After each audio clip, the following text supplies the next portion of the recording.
Avant de voir les systèmes de transmission et de transformation du mouvement, il va être important de voir les différents types de mouvements qui existent. Le premier différent type de mouvement qui existe, c'est le mouvement de translation. Le mouvement de translation, c'est lorsqu'une pièce ou un objet se déplace en ligne droite. Ensuite, une rotation.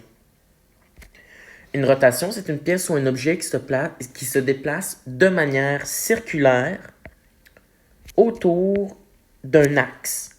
On appelle cet axe l'axe de rotation.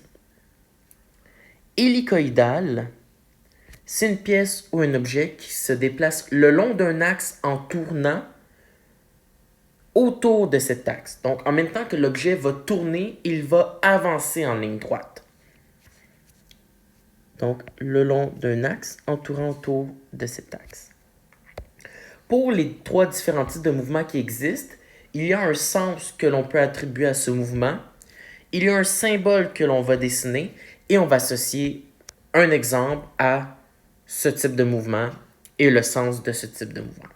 Donc, en premier, une translation unidirectionnelle. Unidirectionnelle veut dire dans un seul sens. Donc, si je devais dessiner le symbole d'une translation unidirectionnelle, ce serait ce symbole. Et un exemple serait un ascenseur. Donc, l'ascenseur effectue un déplacement en ligne droite. Donc, une commande en ligne droite vers le haut, une commande en ligne droite vers le bas. Ensuite, une translation bidirectionnelle, c'est aussi une translation, mais maintenant dans les deux sens. Donc, je peux effectuer la translation dans les deux sens sans que j'ai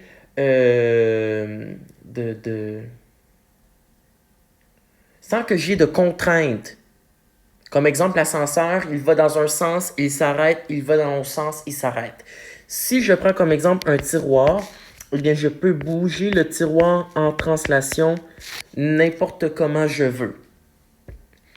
Prochain type de mouvement, une rotation unidirectionnelle, donc unidirectionnelle dans un seul sens. Comme exemple, un manège. Donc, un manège, exemple, à la ronde, il y a la grande roue. Donc, ce manège effectue une rotation dans un sens à la fois et dans un autre sens, donc à la fois. Une rotation bidirectionnelle, c'est une rotation, mais maintenant dans les deux sens. Un exemple, le volant d'une voiture. Donc, le volant qui nous sert à tourner les roues pour diriger la voiture. Eh bien, le volant fait une rotation bidirectionnelle. Hélicoïdal unidirectionnel, eh bien, ça se déplace le long d'un axe en tournant aussi de cet axe. Donc, unidirectionnel dans un seul sens, ça serait ce symbole. Un exemple d'objet, il n'y a pas nécessairement beaucoup d'objets qui existent, qui possèdent un mouvement hélicoïdal unidirectionnel, mais par contre, une perceuse à main, plus communément appelée aussi chignole, bien je pense qu'on peut aussi l'appeler vilebrequin, mais je ne suis vraiment pas sûr. Lorsque je vais tourner, eh bien, cet outil, la vis va monter ou descendre, tout dépendamment du tour que je fais. Hélicoïdal bidirectionnel, c'est comme ceci. Un exemple, un tire-bouchon. Donc, un tire-bouchon qui nous sert à, par exemple, enlever les bouchons de liège sur les bouteilles de vin. Eh bien, lorsque je tourne le tire-bouchon, la vis va monter et descendre, ce qui permet d'enlever le bouchon de liège. Ensuite, on va voir les types d'organes dans les systèmes. Dans l'univers technologique, lorsqu'on dit le mot organe, cela veut signifier le mot pièce. Donc, c'est un mot un peu fancy pour signifier pièce.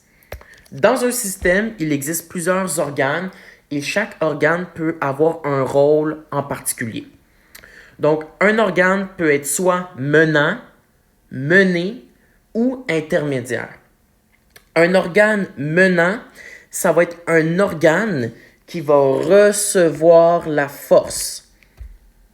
Si on pense par exemple à un vélo, à un bicycle, mais pour que le bicycle avance, il faut que j'actionne le pédalier de la bicyclette. Donc, le pédalier va être la force, l'organe qui reçoit le mouvement pour actionner le système.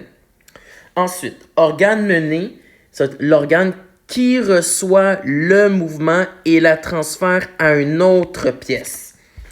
Exemple, mon pédalier, je veux qu'il transmette son mouvement de rotation aux roues du vélo pour qu'il fasse aussi une rotation. Un organe intermédiaire, ça va être celui situé entre le moteur et l'organe mené.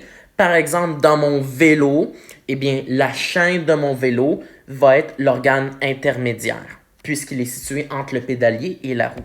Donc, on va le mettre en exemple ici dans la marge.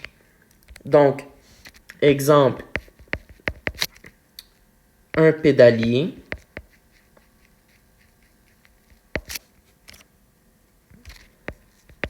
Exemple, une roue. Et ensuite, exemple, la chaîne de vélo.